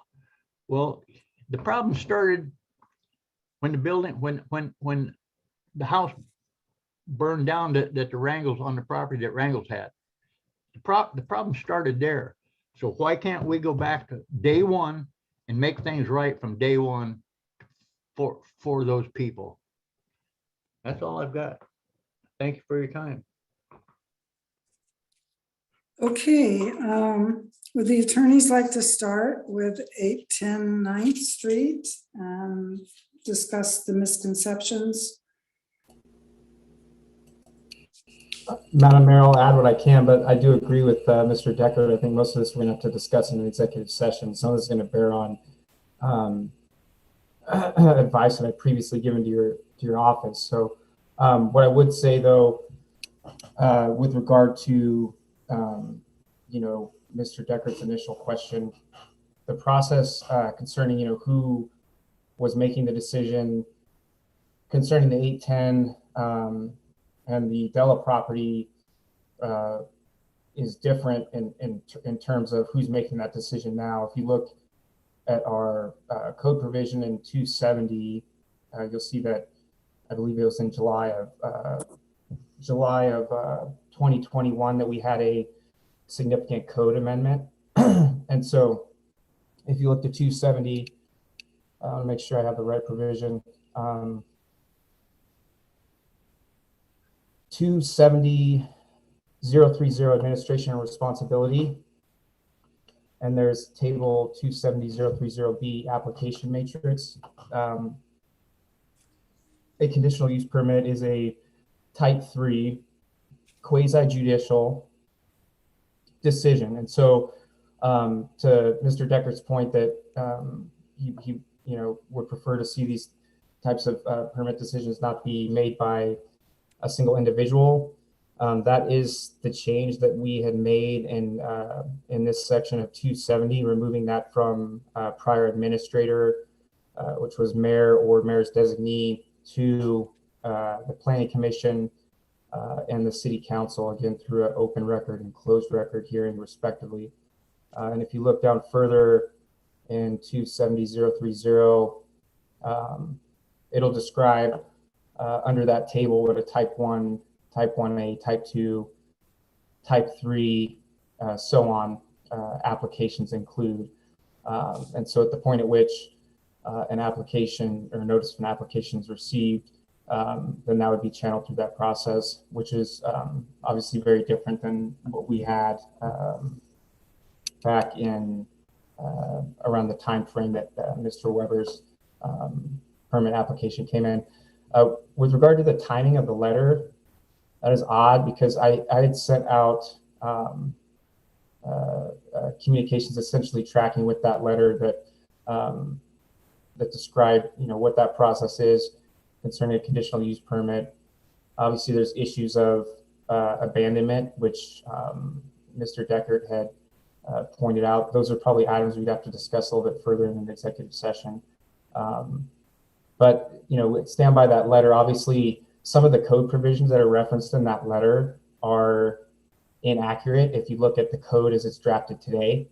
For instance, I believe in that letter I referenced 270-110 for a certain proposition that if you look to 270 today, you're not going to see that. And the reason being, again, because we had a significant code amendment back in July of 21. So you don't want to discuss this except in a closed hearing?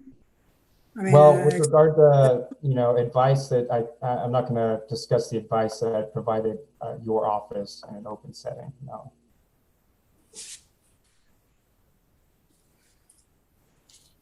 Well, I was hoping we could settle this once and for all here in public. But if I don't think that would be appropriate, Mayor. I just don't. Okay.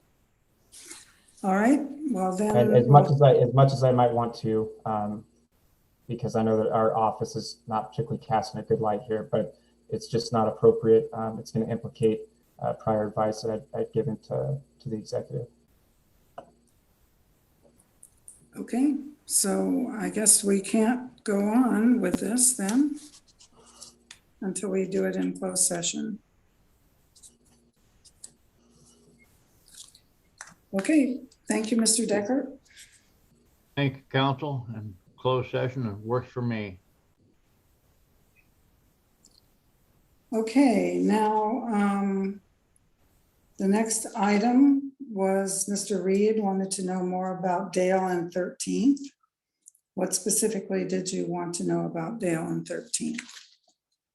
Correction, Madam Mayor, it was Mr. Moper, I think. Oh, Mr. Moakler, okay. So some concerns I had when the manufactured home that was perpendicular to Dale went in was the setback, and I had actually reached out to the city clerk and expressed those concerns. I never heard anything back. And today I see they're moving in a second home with another small setback. And I just want to make sure we're following code on that and everything's up to par. Okay, is Jennifer or JB there that can address the setbacks? They are both here, ma'am. Okay. Madam Mayor, can I have the floor? Yes, you may. Okay, so the we're contracted with the city planners, the HBL. So just a little breakdown of the process that I do now is when I get a permit in, I get the site plan. I send that into HBL. They're checking, you know, FEMA flood zones, setbacks, making sure it's not covering too much of the area that's allowed. And then they kick it back and it's approved. So then that's where I think it's 514. What is it? It's 14th right there on the corner. So then, 13th. Okay. So it's on that corner one. Initially, it was like 1211 Dale. So that one went in, and then another permit came in for a manufactured home placement. I noticed it was on the same parcel. Did the whole thing, you know, send it to HBL. I was like, hey, they can't put two things on a parcel, and they had found that actually the applicant had gone through the proper process to split that parcel now into two properties. Still, it looked like a very small place, but it did meet the setbacks, and that's kind of where we're at with that. So it is meeting the setbacks. I mean, it looks, I don't know where you're going with that with Mr. Muckler, but I get it. It looks close, you know. Yeah, that was my only But- concern. I know that I was given a couple different options for setbacks on the first home that went in. And like I said, I'd never heard anything back from it, so I just assumed everything was good. And then seeing the second home going in, my only concern was drawing attention to it. And if you folks are aware of it and following up on it, that's perfect. You know everything better than I do, so I just. Yeah, no, I appreciate that. That was actually, I went down and it was quite the process getting that into there too. It was kind of tight area they had to work with, but yeah, any questions I'm glad to have and happy to answer. And I guess it would be nice if you would explain how we have the building inspector look at all of these things. Yeah, definitely. I can definitely finish that process. So that's just the first process when the application comes in. Now, when they put in the application, I've started requiring, well, and it is code, like if they're putting in like an HVAC replacement that's new, you know, it's not basically a replacement, it's a new install.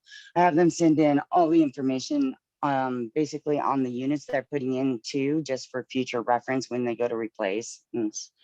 But so then I take all the plans. You got a new residential home, you got your site plans, your trusses, you got all your engineering stuff, you know, your Benton Clean Air notifications, your subcontractors. I send into Northwest Codes Professional is who we contract with. So I upload all the plans, the permit application, the approved site already. So We're not wasting anybody's time. So that's approved, boom, it goes up. So they review those plans. And then they'll send out basically a plan review. And then that's when it's kind of gone through its checks and balances. I've personally started going out like Dan had suggested and checking out the areas if it's a new residential or what's going in, and becoming more aware of your, you know, your sidewalk applications, how, if the street's going to need to be cut, and taking actual pictures of that. There are some like remodels and stuff that are going on now that I did take pictures at the beginning of it, and just trying to keep track too, and learn the whole process. But once we get the plan reviews back, that's when we can create the permit to be issued, and it can get paid. And then is what happens is each thing you're doing, whether it be a new residential home, or, you know, like a remodel that's in taking walls out and stuff, you'll have certain inspections that need to be done. So the code professional people, they do the inspections. I'll schedule the inspections and work with the contractors, and it gets scheduled into their schedule. They come out and they do the inspections. They do touch base with me generally every day on which inspections, you know, if there was corrections, which that started about a month ago, which is super helpful, and I think going to keep the files more complete. So they go through that whole process with them. I've tried to start to make contact with like the L&I agency, definitely the health department, just to keep in communication with them, Benton Clean Air, if we're doing like a demolition or something. And then once the inspectors sign up and they do the final building, that's where, if it's going to be occupied, you know, you get your certificate of occupancy, or it gets finalized, and that's that process. It was a little windy, sorry guys. So Dan, we do have a methodology in place, and I don't sign off anything usually at all. So I guess that's probably as far as we can go without going into executive session with the rest of your questions on the legalities. Okay. Then I think, well, did you have any other questions, Mr. Moakler? No, that was everything. Thank you. Okay, and then the last item on the agenda is change in council, and that is Ms. Gordon. Yes, thank you, Madam Mayor. I would like to announce effective tomorrow, Wednesday, March 2nd, I will be resigning from my position here on City Council. I've got a bit of a letter to leave council and the mayor with. I'd first like to thank the citizens of Benton City for trusting me to represent them. Over the past 26 months, I've had the opportunity to meet some incredible residents and constituents, and I really appreciate you guys believing in me enough to represent you. I'd like to take the time to thank city staff for your efforts and hard work over the past 2 years. I know the critiques you receive from both the community and council can be difficult, but I wanted to let you know that your efforts aren't going unnoticed and they're appreciated. And then I really just want to leave council and the mayor with this. At the end of the day, we're all elected to serve our constituents and do what's best for the city. I sincerely hope that each and every one of you will check your egos and agendas at the door and remind yourself the purpose of serving in public office.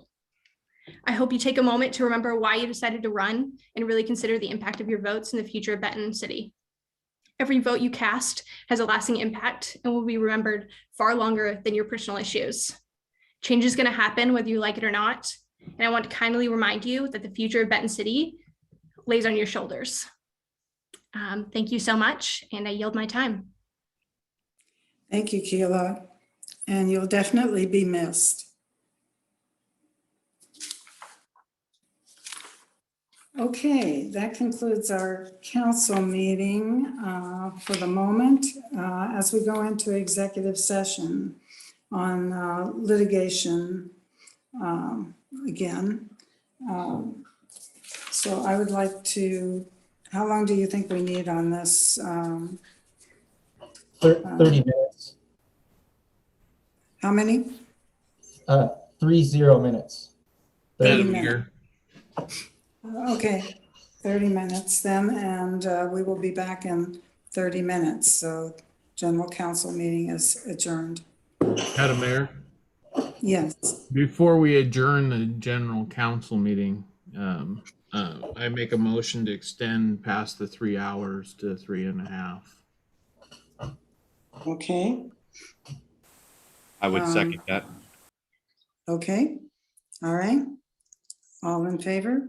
Rita, Dendro, Gordon, Wadsworth, aye. aye. Mochler, aye. Okay, we'll extend the meeting if we need it. Thank you.